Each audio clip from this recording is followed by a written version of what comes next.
Lo sadar gak? 99% uang yang ada di dunia ini hanya dikuasai oleh 1% orang. Dan sisanya kemana? Uang ini diperebutkan sama miliaran orang, termasuk lo. Lo pikir ini kebetulan?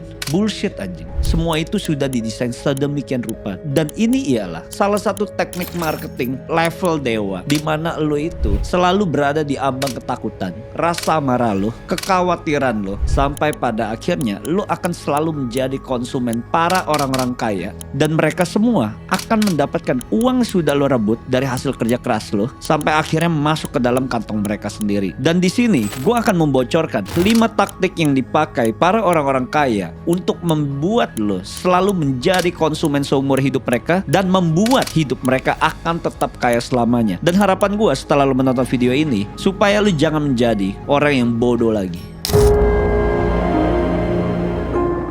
Di poin pertama ini, gue akan membahas mengenai industri insecurity. Hidup lo selalu merasa kurang. Mungkin pada saat kecil, lo tadinya tuh fine-fine aja dibonceng naik motor. Tapi ketika lo lihat sosmed, kok lo ngerasa kurang ya? Lo pengen naik mobil. Setelah lo sudah pengen naik mobil dan sudah mendapatkan mobil, lo pengen mobil yang lebih mahal lagi. Dan itu yang kita sebut insecurity industry. Dimana orang-orang yang selalu melihat sosial media selalu akan merasa hidupnya itu ampas dibandingkan orang yang mereka lihat di sosial media. Bahkan apa yang lo lihat itu sebenarnya hanyalah sebuah ilusi di mana lo semua sedang dimanipulasi sama orang-orang kaya di luar sana. Mungkin lo ngelihat ada orang yang kulitnya wish gila ya, kulitnya halus banget ya, hampir nggak ada pori-porinya, kayaknya harus pakai skincare ini nih. Dan akhirnya ketika lo lihat skincare-nya itu dipakai sama influencer besar, dipakai sama artis-artis, dan lo membeli sebuah produk tersebut. Pertanyaannya, lo yakin semua ini hanya kebetulan yang lo lakukan untuk membeli sebuah barang? Lo kerja mati-matian untuk mengumpulkan uang tersebut untuk membeli sebuah barang, dan para brand-brand besar ini mungkin akan ketawa di luar sana melihat lo membeli barang mereka yang sebenarnya harga produksinya ini murah dan lo mendapatkan dengan harga yang sangat mahal. Mungkin salah satu dari lo yang menonton video ini, lo akan berpikir gitu, aduh gue pakai Android ya, gembel banget nih, ampas, nggak keren kalau gue flexingin, gue lebih pengen pakainya iPhone. Dan gue sangat terheran-heran, sejak kapan iPhone itu menjadi standar orang kaya, standar orang mapan? Bisa jadi teman-teman lo yang pakai iPhone itu nyicilnya 2 tahun 3 tahun, mungkin aja hidup lo itu jauh lebih kaya dibanding teman-teman lo yang pakai iPhone. Jadi lo jangan ngerasa lo itu gembel, lo itu insecure gara-gara lo punya gadget nggak lebih bagus dari mereka, atau lo pakai baju nggak lebih fashion dari teman-teman lo. Gue juga pernah di posisi lo bos, dimana gue juga relate sama dengan kejadian lo kalau lo lagi ngerasain hal tersebut. Saat gue naik Supra X, gue ngeliat teman-teman gue udah bawanya Ninja, bawanya motor-motor mahal ya, kok gue cuma dibeliin motor bebek ya? Ada rasa insecure gak di diri gue? Ada. Tapi apakah gue harus memaksakan keadaan gue untuk membeli barang yang jauh lebih mahal? Kalau gue memang gembel ya gue gembel aja, ngapain gue maksa? Ya satu-satunya yang gue lakukan, bagaimana caranya gue bisa memutus rantai kemiskinan supaya hidup gue jauh lebih mapan. Karena rasa sakit itu yang membakar gue sampai akhirnya gue bisa memilih barang apapun yang gue mau. Dan sekarang gue juga gak membutuhkan apa-apa lagi. Udah hampir semua dalam hidup ini bisa gue beli bos. Jadi ketika gue sudah berada di sebuah titik tertentu, gue juga udah gak membutuhkan validasi kalian. Mungkin kalau bisa lo lihat orang-orang pakai baju rapi, ya gue juga udah gak membutuhkan hal tersebut. Karena ketika lo berada di posisi kaya, lo sudah tidak membutuhkan pengakuan dari orang lain. Karena orang lain juga akan respect dari skill yang lo punya, dari pikiran lo, bukan dari apa yang lo pakai. Di bagian kedua yang harus lo ketahui, kenapa barang yang lo pakai selalu rusak? Karena memang sudah dasarnya industri ini sudah mengetahui apapun yang lo beli akan rusak di kemudian hari, supaya lo membeli barang yang mereka jual lagi. Sama seperti ketika lo membeli sebuah handphone, kenapa setiap 2 tahun itu lo harus ganti? Mungkin salah satu brand lo beli harga 5 juta, 3 juta, kok 2 tahun itu HP-nya tiba-tiba lemot, software-nya harus selalu diupdate. Kenapa hal itu bisa terjadi? Supaya lo itu selalu repeat order nantinya. Yaitu sama ketika gue membeli handphone Android, gue pakai setiap 2 tahun gue harus ganti bos. Setelah gue sadar, beli iPhone aja dah, mungkin harus gantinya itu 5 tahun sekali, masih it's okay lah buat gue. Mungkin harganya itu jauh lebih mahal, tapi bisa gue pakai dalam jangka waktu yang jauh lebih panjang. Karena gue tahu kenapa banyak orang kaya bersedia untuk membeli handphone yang jauh lebih mahal dibandingkan handphone yang murah. Ya karena supaya mereka itu gak kerepotan pada saat mereka menggunakan handphone itu sendiri. Dan berbeda cara pandang orang-orang miskin, mereka itu lebih bersedia membeli barang yang jauh lebih murah. Yang penting bisa dibeli, bisa dimiliki. Di sini lo bisa melihat perbedaannya. Kenapa orang miskin akan selalu miskin dan orang kaya semakin kaya? Yang membedakan ialah percepatan. Mungkin ada beberapa kalian masih di generasi gua, generasi milenial, yang tahu handphone Nokia itu HP batu. Kalau lo timpuk, lo jatoin dari gedung aja, handphonenya gak bakal rusak. Hanya casingnya doang ngerusak. Kok bisa handphone seperti itu tuh awet sekali? Karena memang dari dulu, barang-barang dulu didesain untuk daya tahan yang sangat lama. Tapi orang-orang pintar ini mikir, kalau misalnya barang ini awet, nggak ada yang repeat order lagi, nggak ada yang membeli barang ini lagi. Jadi mereka akan mendesain barang ini supaya cepat rusak. Lu juga tahu ya kenapa bolam-bolam sekarang ini gampang sekali rusak. Padahal dulunya ada bolam lu umurnya 100 tahun. Lu ke Livermore, California itu ada. Lu ke Broadway itu juga ada di New York bolam 100 tahun. Tapi kenapa bolam sekarang 3 bulan aja udah putus gitu, dan lu harus mengganti bolam lagi. Orang-orang pintar udah tahu bos, mereka itu nggak bego. Bisnis mereka harus tetap terus berjalan. Bisa jadi dari berbagai merek yang punya itu cuma satu orang. Karena seperti itu, semua itu ialah by design. Karena orang kaya pengen lo semua selalu menghabiskan uang yang lo dapatkan dari hasil kerja lo sampai akhirnya lo tidak memiliki tabungan.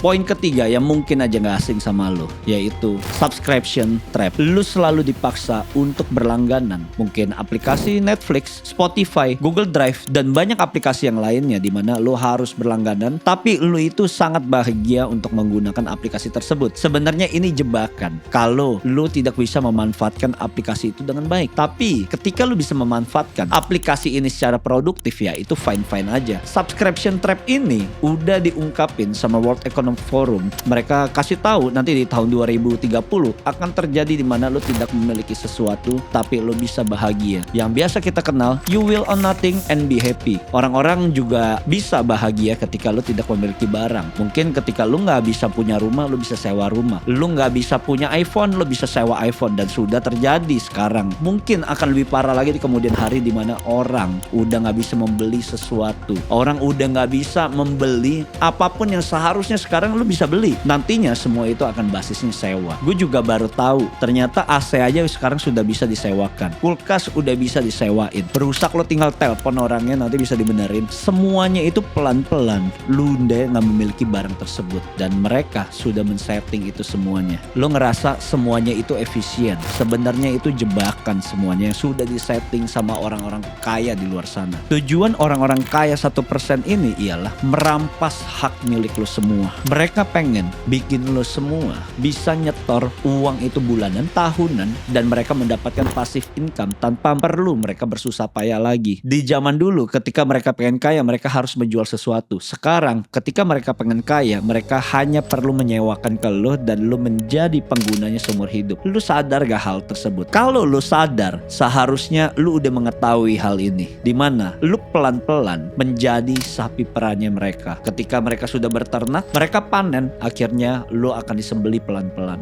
Ini bagian yang keempat. Kita semua diajarkan dari kecil, ayo nabung, hemat pangkal kaya. Nabungnya kemana? Nabungnya itu di bank ketika kita sudah beranjak dewasa. Dan hal yang harus lo sadari, uang yang lo tabung itu sebenarnya kemana sih? Apakah ditaruh di berangkas mereka? Apakah cuma ditaruh di ATM mereka? Enggak bos. Uang yang sudah mereka kumpulkan akan mereka putar kembali menjadi sebuah aset, menjadi sebuah hutang ke orang yang ingin berhutang. Membeli rumah, membeli mobil, membeli motor, mereka pinjamkan, dan akhirnya mereka mendapatkan gainnya lagi berupa bunga. Dan lo semua yang mengumpulkan uang di bank, uang lo kemana sekarang? Ketika krisis terjadi dan semua orang menarik uangnya dari bank, bank itu nggak bisa membayar semua. Karena apa? Karena uangnya itu lagi dipakai, uangnya itu lagi diputerin. Jika lo sudah bisa melihat orang-orang kaya itu memutarkan uangnya, bukan menabung uangnya. Dan gua ketika mendapatkan ilmu dari banyak orang kaya yang memberitahukan, ketika gue sudah bisa mendapatkan 100 juta uangnya harus diapain, 1 miliar uangnya harus diapain, 10 miliar uangnya harus diapain. Semua itu sudah gue dapatkan informasinya, dan gue tahu jika gue memiliki cash cow yang gue dapatkan dari bisnis gue, maka uang itu akan gue investasikan dan gue putar. Jadi bukan berarti uang itu lo kepul semuanya. Kenapa gue bisa kaya dan lo enggak? Itu kan pertanyaannya, karena gue mengetahui banyak informasi yang lo nggak tahu. Gue melakukan apa yang tidak lo lakukan. Gue bisa di sini, gue menjalankan bisnis produk digital. Gue belajar sama orang kaya. Gue belajar dari orang luar negeri juga, bagaimana mereka bisa menghasilkan uang yang banyak dari produk digital. Karena ketika gue mendapatkan informasi dari konglomerat, mereka semua sudah membangun sebuah bisnis itu yang basis bisnisnya gak berwujud. Gue bisa sampai di titik ini karena gue banyak belajar dari orang kaya. Gue mendapatkan akses dan leverage yang mereka ajarkan ke gue. Jadi kesimpulannya, lu gak usah bangga kalau uang lu banyak, tabungan lu banyak. Uang yang lu simpen itu cuma ilusi kalau lu gak bisa pakai. Sekarang tanya sama orang-orang kaya di luar sana, uang mereka ditabung apa dipakai? Gitu aja, simple bos. Ini poin kelima yang harus lo ketahui. Taktik paling kejam yang disetting sama para elit, dimana lo semua yang sedang menjadi sapi perah para elit akan susah dibuat fokus. Atau biasa kita sebut dopamine sabotage. Lo sedang terjebak buat susah fokus supaya otak lo itu tumpul. Nggak bisa berpikir. Dikasih makanannya semua yang lagi viral itu semua isinya gula, ada tepung, ada minyak. Semua makanan yang ada di perut lo itu junk food. Makanya nggak usah heran ketika lo bilang lo nggak makan apa-apa kok lu bisa gendut. Ya karena makanan yang masuk ke dalam perut lu, makanannya isinya gak ada gizinya semua. Semua yang lagi viral, yang lagi hype, itu yang bisa keluarin dananya siapa? Dana marketing bisa sebesar itu. Ya orang-orang kaya. Orang-orang kaya gak pengen lu sehat. Orang-orang kaya ngejebak lu. Lu keluarin duit tapi masa sih lu gak dapetin sehatnya? Kan aneh ya. Lu beli junk food, lu makan junk food, kok rasanya junk food lebih enak dari makanan sehat? Ya karena makanan sehat itu membosankan. Junk food itu sudah didesain komposisi makanannya bikin lu pengen makan lagi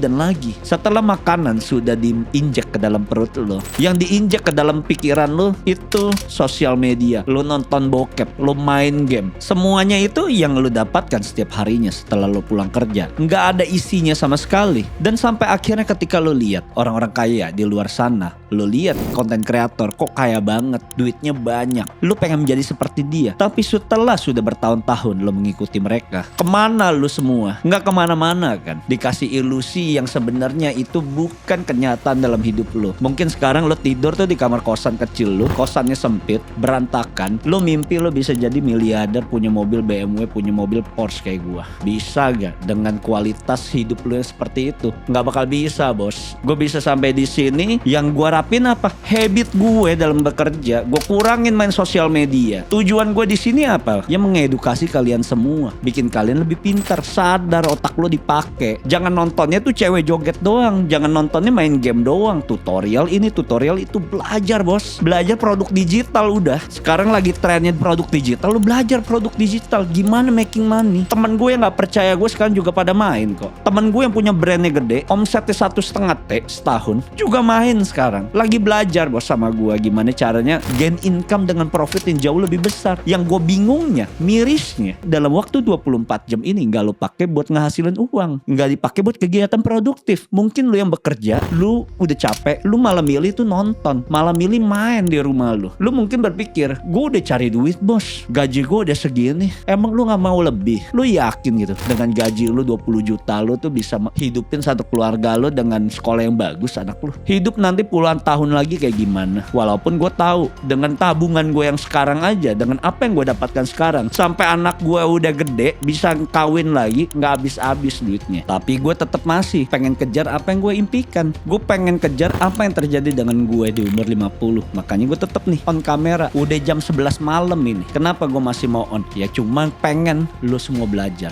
Udah gitu doang. Ketika lu sudah mengetahui informasi ini, di mana semua ini sudah disetting oleh para orang kaya, pala lu sudah diinjek, perut lo udah diinjek, apalagi yang diinjek nantinya kepada lu semua? Ya keuangan lu diinjek supaya lu konsumsi terus tuh. Uang lu ujung-ujung yang lu dapatkan jadi nol. Lu habiskan duit lo buat sesuatu yang gak ada gunanya. Mungkin ketika lo dapet THR, gaji lo double, gak ada duitnya lagi setelah habis gajian. Kenapa bisa begitu? Ya lu mau kelihatan keren di keluarga lu. Mungkin lu cicil motor lagi, pulang kampung biar kelihatan keren. Ya itu yang terjadi sama hidup lu. Makanya ketika lu sudah mengetahui hal ini, sebaiknya hati-hati dan bijak lah dalam menggunakan uang lo itu sendiri. Jangan sampai lo terperangkap dalam jebakan yang sebenarnya bukan atas yang lo mau, tapi atas pengakuan dari orang di sekitar lo. Lo udah lihat kan, dunia ini tuh curang sama lo. Dunia ini gak adil sama lo. Terus lo harus marah sama keadaan yang terjadi sama hidup lo. Sistem ini sudah didesain sedemikian rupa